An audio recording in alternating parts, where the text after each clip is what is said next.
আসসালামু আলাইকুম, hello everyone. আজ আমরা সবাই মিলে আম্মার বাসায় এসেছিলাম। আর আম্মা এখানে কিছু হোমমেড বেকারি আইটেম করছিল। ব্রেড ছিল, ফিশ বারবিকিউ ছিল, নান রুটি ছিল, ক্রোসেন্ট ছিল, এছাড়া ছিল আমার ফেভারিট হাঁসের মাংস।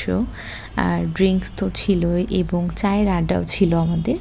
আমার খাবারগুলো রেডি হওয়ার পর আমি এবং ভাবি খাবারগুলোকে টেবিলে খুব সুন্দর করে সার্ভ করেছি এবং খুব সুন্দর করে একটু ডেকোরেশন করেছি। আর দেখতেই পাচ্ছেন ফাইনাল লুক।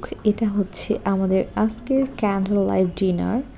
খুব মজা করছিলাম, আড্ডা দিচ্ছিলাম, সবাই মিলে একসাথে খাবার খাচ্ছিলাম। দেখতেই পাচ্ছেন আমার রান্না করা প্রত্যেকটা খাবার এক কথায় অসাধারণ ছিল। এখানে আমি নান রুটি দিয়ে হাঁসের মাংস খাচ্ছিলাম এবং সাথে ছিল ড্রিঙ্কস। কিন্তু জানেন কি, কিছু মানুষ আছে যারা আপনার ভালো দেখতে পারবে না। আপনার সাফল্য, আপনার সুখ তাদের চোখে কাটার মতো লাগবে। আপনি যখনই ভালো কিছু করতে যাবেন তারা কেমন যেন অস্থির হয়ে উঠবে।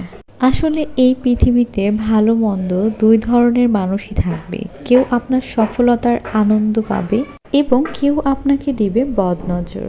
কিন্তু আপনার থেমে থাকলে চলবে না, এগিয়ে যেতে হবে। এরপর ছিল আমাদের আজকের চায়ের আড্ডা।